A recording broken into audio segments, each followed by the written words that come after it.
Rabbi Zadok Hakon, the Blue Blend, 1823 to 1900, he wrote an important book. He says, the power of Joseph is amongst the Gentiles. The power of Joseph is amongst the Gentiles.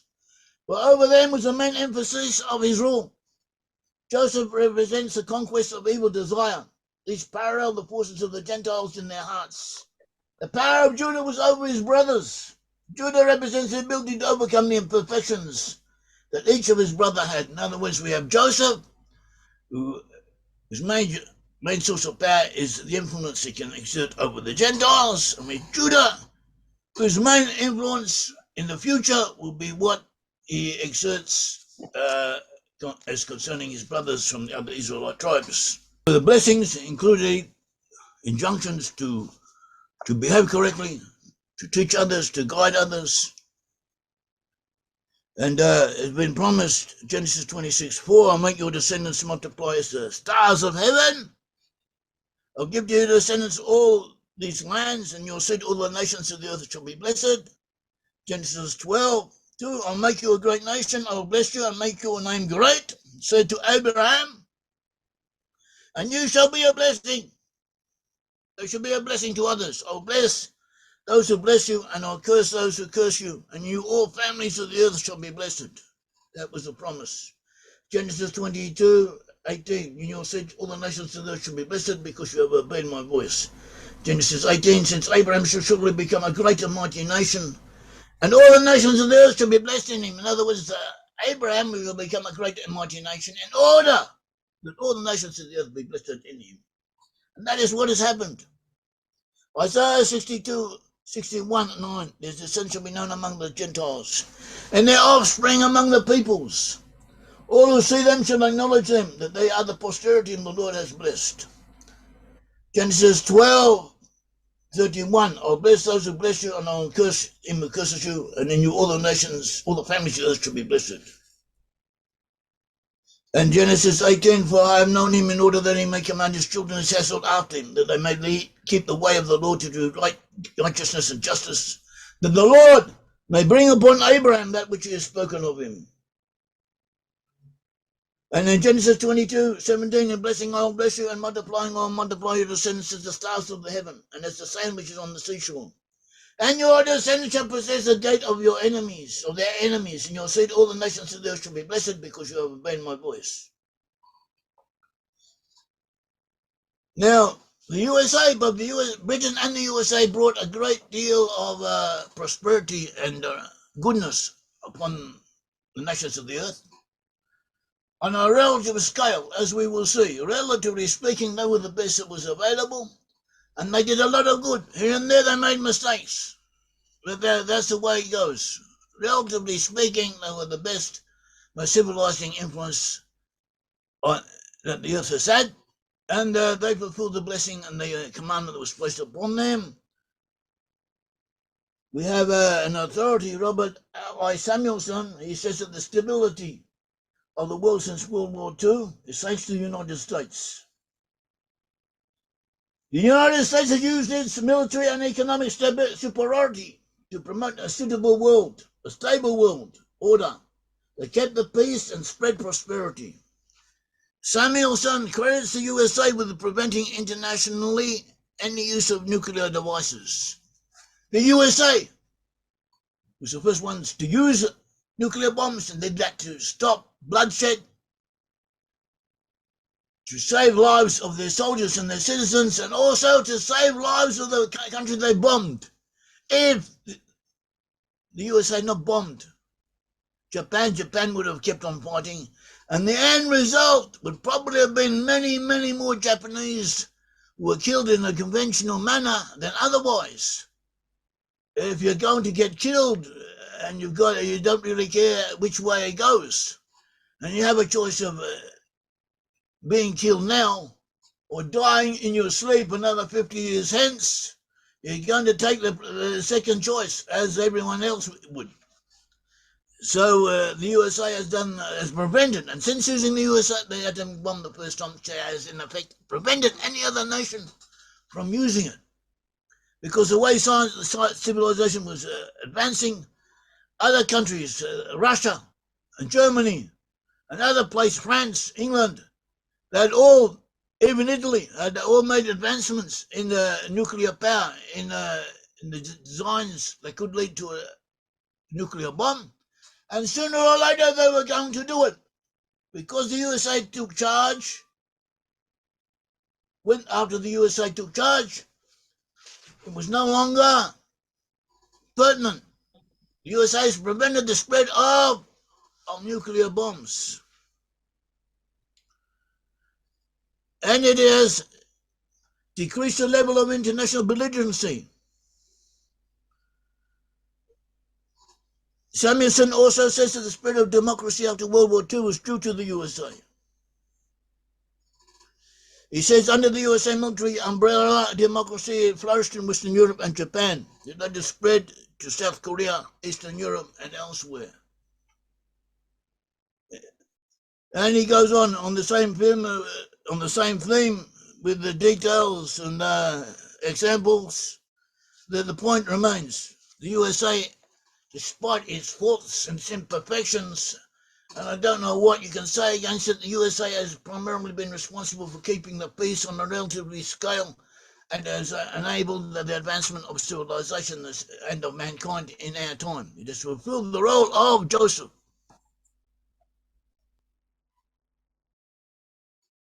And this could be the meaning of the verse in Isaiah 42, for I, the Lord, have called you in righteousness and have held your hand. I will keep you and give you as a covenant to the people, a Brit-Am. The Brit-Am, which we understand to be referring to the lost and tribes of Israel, that is what we call our movement. Brit-Am, Hebrew awareness, as a light to the Gentiles. The covenant of the people is a light to the Gentiles, a Brit-Am. Before then, we had the British Empire. And the British Empire is named after Britain. The very word Brit-Am is derived, or maybe derived from the word Brit-Am.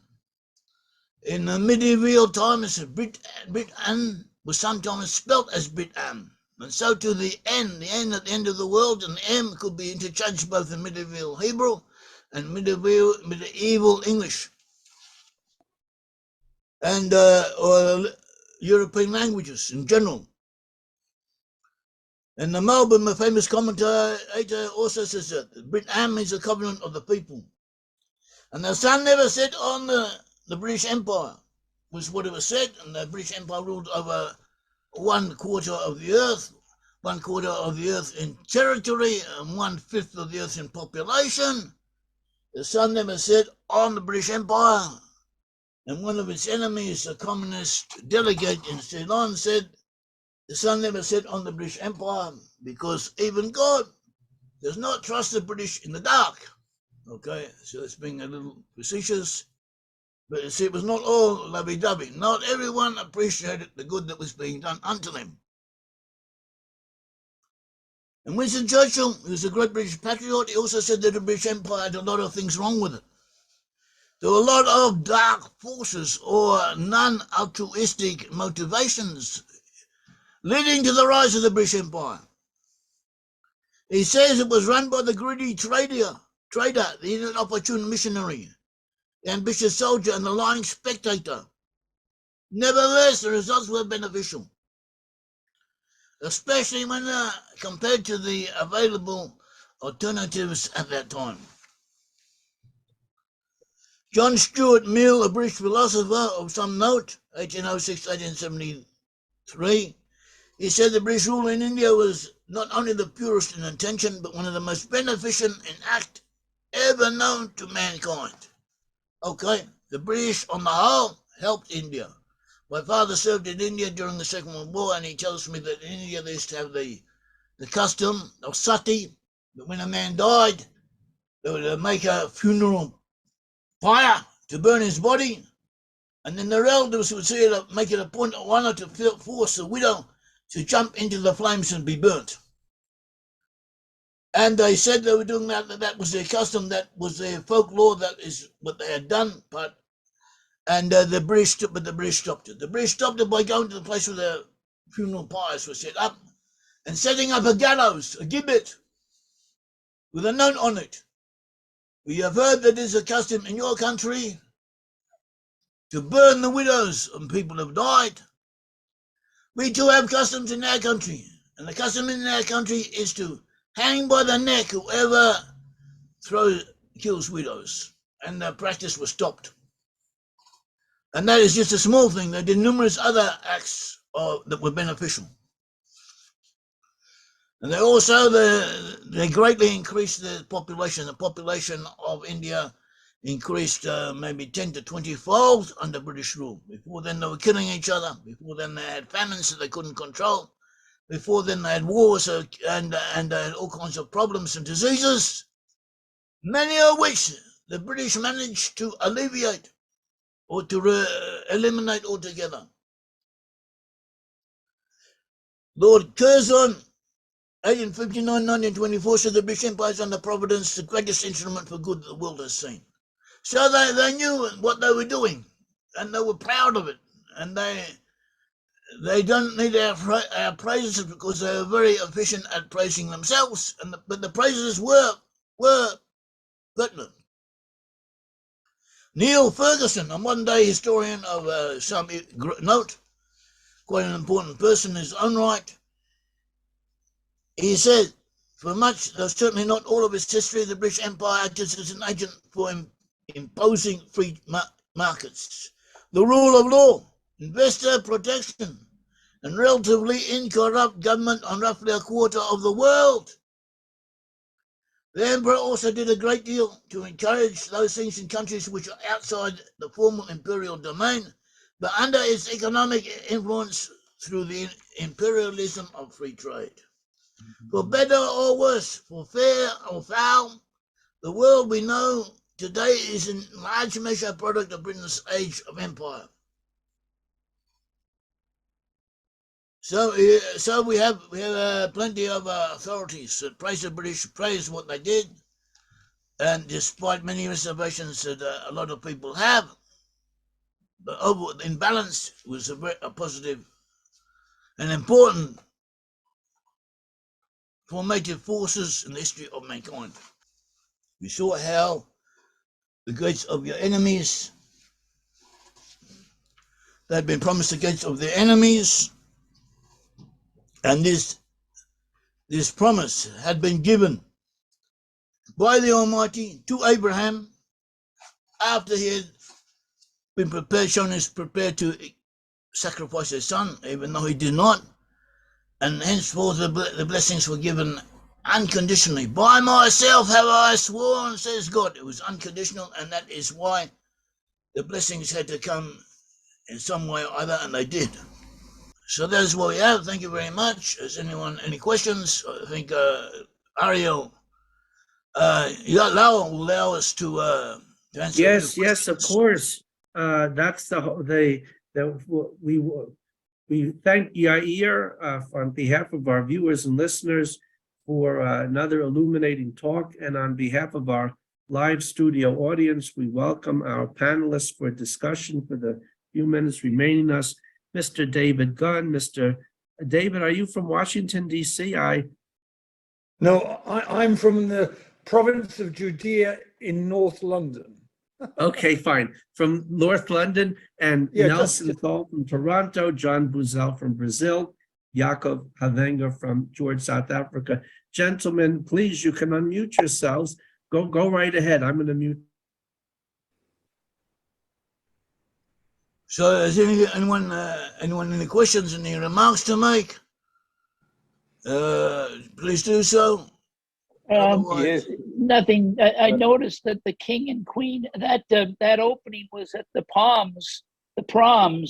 I noticed that the king and queen weren't really giving a robust version and singing too much. Is that because they're Assyrians that have taken over the throne of David? Jacob's trouble? Have we got Assyrians on the throne? The Germans? I don't know. Our understanding is that basically the rulers of the British Empire may well be descended from King David, because they were descendants of King David in the West, both amongst the lost 10 tribes and amongst the Jews. And some of them intermarried with British aristocracy and the aristocracy of Europe.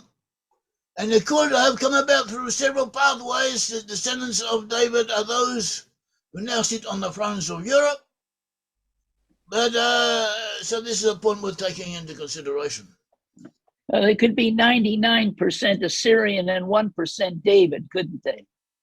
I don't know. Maybe been. I don't know what. I disagree. Anyway, it's not the subject of our talk at present. No, okay. Everything in its own time. Jacob, you wanted to say something?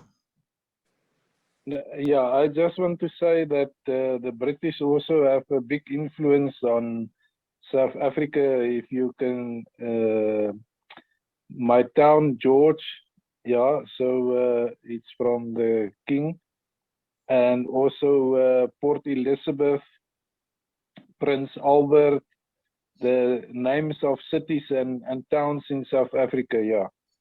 So there was a big influence.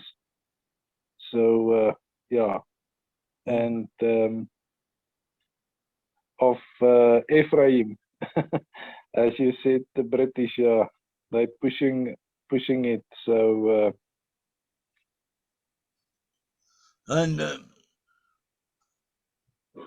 if anything, I would say the British were, when they ruled over the empire, they were too friendly to the natives. There were good and bad points about them. One of the negative points about them was that they were too friendly to the natives.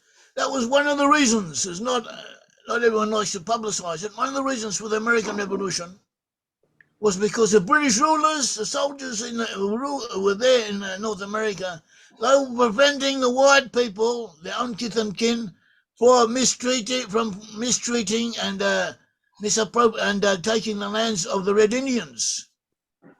And this is, they were doing something that objectively had to be done. But it interfered with the divine plan that wanted the British, the Anglo-Saxon presence in North America to expand. The British rulers were interfering with this, so they had to go. And also in New Zealand, they interfered with the British settlers from taking lands belonging to the Maoris, and they gave the Maoris exorbitant allowances and so on. And this pattern appeared elsewhere, also in Palestine. And actually in Palestine, I might even write a book about this at some time. In Palestine, on the whole, the British were pro-Jewish and helped the Jews a lot, but there were very serious exceptions.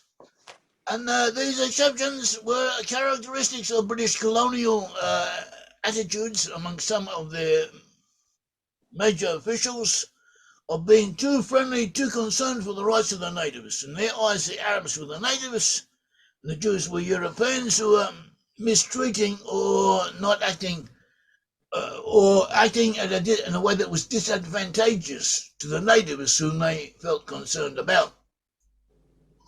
So that's the point where also in South Africa, make the same criticism can be made, has been made concerning the British, that they were too friendly to the natives at the expense of their own British subjects and their own Afrikaner subjects whom they also should have felt a certain responsibility.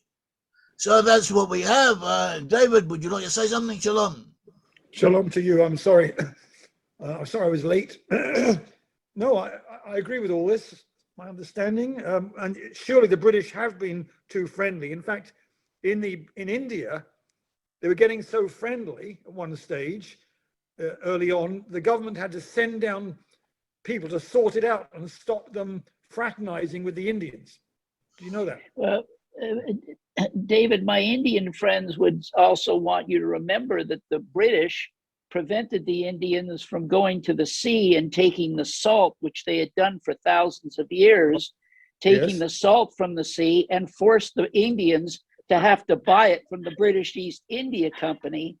And as a matter of fact, the way in which Gandhi destroyed the British Empire is he marched to the sea and started to make salt against the laws. So, like, I think that overall, yeah, the British, Ephraim did some nice things in the colonies, but let's not mistake the fact that there are some major things that even make it into the movie. If you see the movie Gandhi, that makes a big part of it. Madam, I'm not here to defend the British Empire. No, nor attack it. No, and I agree with you. I'm a very strong fan, but I don't think we should just paint it all just and say how great they were, because there was a lot of things they did that was not in keeping with the laws of the commandments. Okay, so okay, so may I add something about that? Thank you for coming. The God of Israel bless you, bless all the people of Israel and all the world, and see you later. Aryeh, stay safe, Yair. Thank you very much. Yes, you. we Thank you. give the closing thank you very remarks. much. I just wanted to add that all governments, whether it's empires or countries, have factions and elements, sometimes complete cross patterns with each other. And that results in some things that shouldn't happen. So, for example, the drugging of China during the 19th century, where two opium wars were fought to force them to drug. If I wouldn't forget that. Even the Chinese empress wrote to Queen Victoria early in the 19th century, Your Majesty, how can you permit this? They weren't strong enough to defend themselves. And I'm sorry to say the Sassoon Jewish family was involved in that. And that money went to finance a lot of nice synagogues in Hong Kong. By the way, according to Jewish law, money that is obtained from fraudulent, false, or evil purpose is not kosher to accept for social welfare. You can't use it to build a church or a synagogue or a hospital. It's considered trade. You can't use it.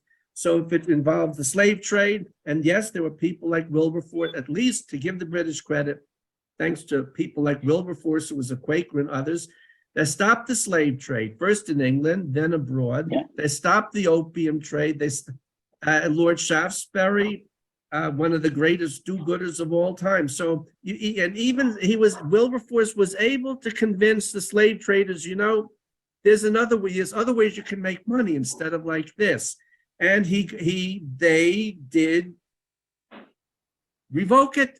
So this battle goes on in all societies at all times. You can see it in the book of Kings and Chronicles of the good guys and the bad guys and the prophets, condemning or praising the kings, the priests, the prophets, the princes. Not much has changed, just the technology. So to agree with all of you.